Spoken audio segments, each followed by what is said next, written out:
Assalamualaikum warahmatullahi wabarakatuh. Salam sejahtera, salam damai untuk kita semua. Masih bersama Hobi Mas DJ dan masih seputaran asam lambung. Jadi jangan bosan-bosan untuk belajar terus apa sih asam lambung ini. Kita lagi sakit, tapi juga kita harus belajar demi kesembuhan kita. Jadi jangan dicepet-cepetin videonya ya, biar paham ya.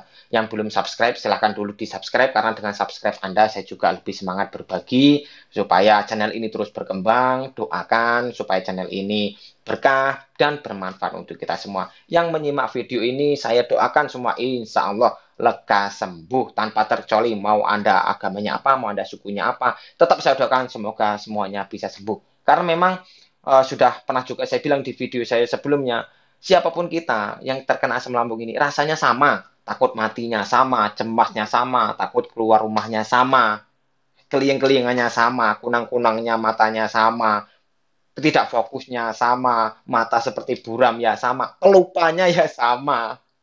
Jadi siapapun Anda memang beginilah rasanya. Jadi jangan heran, jangan pula cemas, jangan terlalu mengada-ada saya ini sakit apa, jangan terlalu banyak menghayal sesuatu yang membuat Anda tambah cemas, tambah naik asam lambungnya jangan ya. Ya, jadi ini saya akan menjelaskan dari kolom komentar atas akun yang bernama Amel Kitty dan Uci Uci. Nah, ini mereka berdua ini bertanya, mungkin juga ada saudaraku yang memiliki rasa yang sama, jadi sudah terwakili oleh dua akun ini. Jadi pertanyaannya, Mas, kenapa perutku panas terus dan keliangan? Sudah mencoba semua herbal, tetapi tetap begini rasanya. Jadi sama, yang uji-uji ini dadanya panas, kalau makan sering muntah lagi, mual-mual, ya memang seperti ini. Ini memang masih dibilang satu paket. Nah, pernah juga saya bahas di video saya sebelumnya. Jadi ketika Anda juga masih merasa perut panas, dada panas, ini namanya heartburn. Jadi untuk nyeri-nyeri di area lambung ini juga sudah saya bahas di video saya sebelumnya. Monggo silakan disimak. Jadi saya dulu bukan hanya panas saja, saudaraku ya. Jadi memang ya mual itu, keliyang-keliyangannya itu memang lagi parah-parahnya. Ansi itu masih terasa sekali. Cemas berlebihan itu masih sangat terasa. Badan ini masih terasa sangat lemah-lemahnya. Makan juga memang lagi males-malesnya. Setiap hari itu rasanya kok kayaknya mau meriang terus. Panas terus badan rasanya. Itu setiap hari. Apalagi ketika suhu udara turun, ketika hujan atau ketika sore. Nah, dan juga ini biasanya disertai oleh BAB yang masih lembek atau masih cair. Jadi BAB-nya belum bagus. Dan saya dulu malah di perut itu rasanya ada yang seperti berjalan. Jadi di bawah area di bawah pusar ini kadang-kadang sakit seperti ada yang jalan dari sisi kanan ke sisi kiri. Itu membuat saya tambah takut. Jadi kok kayak ada anak tikusnya ini berjalan ini apa ini. Nah, saya cemas sekali pada waktu itu. Nah, sekarang alhamdulillah saya akan berbagi infonya untuk Anda supaya bisa sembuh, sehat, bisa makan apa yang ingin Anda makan, bisa melakukan apa yang ingin Anda lakukan.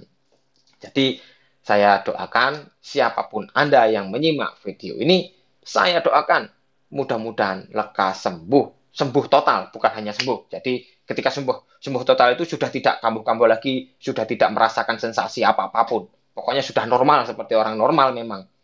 Nah, jadi untuk solusi yang masih banyak dirasakan seperti ini tadi, memang keliangannya masih terlalu parah juga, perut masih sakit, bukan hanya panas juga, memang sakit, dada panas, sendawa kita panas. Nah, jadi tetap dijaga kondisi badannya. Pertama, jangan terkena dingin, jangan telat makan, perbanyak minum.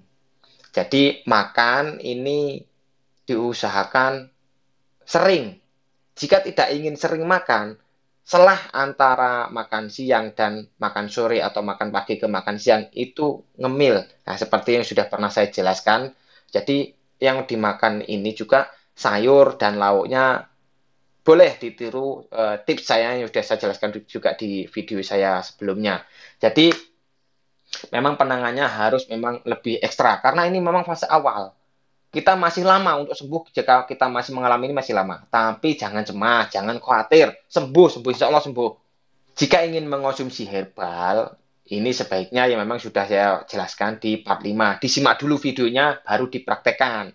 Jangan dicepet-cepetin, dipahami sampai habis. Supaya tidak salah nanti menanganinya. Terus, jangan dulu mengonsumsi madu. Nah, karena memang banyak sekali juga yang menyarankan minum madu. Nah, ini sebetulnya jika masih yang merasakan seperti ini tadi, sangat tidak nyaman. Mungkin tidak signifikan, saya dulu tidak langsung. Jadi setelah 2 atau sampai 5 jam lah setelah mengonsumsi madu itu baru terasa kok tambah lebih panas, kok tambah kelingannya tambah parah. Nah, jadi madu itu memang membuat perut kita tambah panas. Jadi orang normal pun jika mengonsumsi madu, dia kebanyakan, dia akan mabuk madu. Nah, pernah dengar mabuk madu? Dia badan panas sekali. Jadi maunya dikipas terus. Pernah, kawan saya pernah seperti itu. Jadi jangan dulu mengonsumsi madu jika masih parah-parahnya seperti ini. Jadi jika ingin tidak repot, lebih baik Anda ke dokter dulu. Karena memang fase awal ini sangat membutuhkan obat. Nah, jika jauh dari dokter dan memang tidak ingin ke dokter atau takut atau tahu gimana, bisa beli di apotek. Namanya Propepsa. Nah, silahkan Anda beli di apotek itu berupa sirup, warnanya pink biasanya, dan itu memang juga fungsinya sama seperti kunir, seperti temulawak sama. Dia melapisi area lambung. Jadi lambung kita jika ada luka itu terlapisi supaya tidak tambah parah jika terkena cairan asam lambung dari perut kita. Nah, dan memang yang perlu sangat dijaga sekali istirahatnya. Dan ini jangan sampai Anda kurang tidur. Jadi memang fase awal ini memerlukan proses yang lebih lama. Jadi ketika Anda kurang tidur, maka regenerasi sel yang memperbaiki luka Anda itu juga ikut lama. Karena dengan kita tidur, regenerasi sel ini lebih cepat. Nah, umumnya kan memang seperti itu. Dan jangan kelelahan, jangan juga terkena dingin ya seperti saya bahas tadi. Nah, gimana mas caranya supaya kita ini tidak dingin? Sedangkan dari kita bangun tidur sampai mau tidur lagi rasanya dingin terus. Nah, pasti merasakan itu karena memang fase awal ini sangat rentan dengan dingin. Jadi kalau tidur ya monggo silakan mau pakai selimut yang tebal atau tambah pakai jaket nggak masalah. Dan ketika sore atau ketika hujan itu kan badan kita memang terasa lebih dingin. Nah, makanya sering sekali di video saya sebelumnya itu perbanyaklah jalan sore karena memang ketika sore itulah suhu udara itu turun. Nah, jadi biasanya memang setelah asar dan sampai mau maghrib, itu badan ini nggak enak-enaknya ya di situ. Jadi, waktu itulah kita berjemur, kita jalan sore, beraktivitas apa terserah Anda di bawah matahari setelah asar itu. Nah, untuk bekal malam dan keesokan paginya. Jika Anda tidak mengeluarkan keringat pada waktu sore itu, tidak terkena matahari, itu malam Anda akan lebih terasa sekali tidak enaknya. Kalau nggak percaya silahkan dicoba. Nah, saya dulu memang ya seperti itu. Nah, jika hujan, Anda bisa menghangatkan diri ya dengan pakai selimut, pakai jaket, minum air hangat juga yang sudah saya pernah jelaskan ya. Nah, untuk menjaga istirahatnya, bagaimana malam itu supaya tidak susah tidur. Nah, jika kita ingin malam itu kita cepat tidur, siang itu kalau bisa kita jangan tidur. Tapi kalau memang tidak tertahan daripada pikiran tambah semerawut, ya tidur ya nggak apa-apa.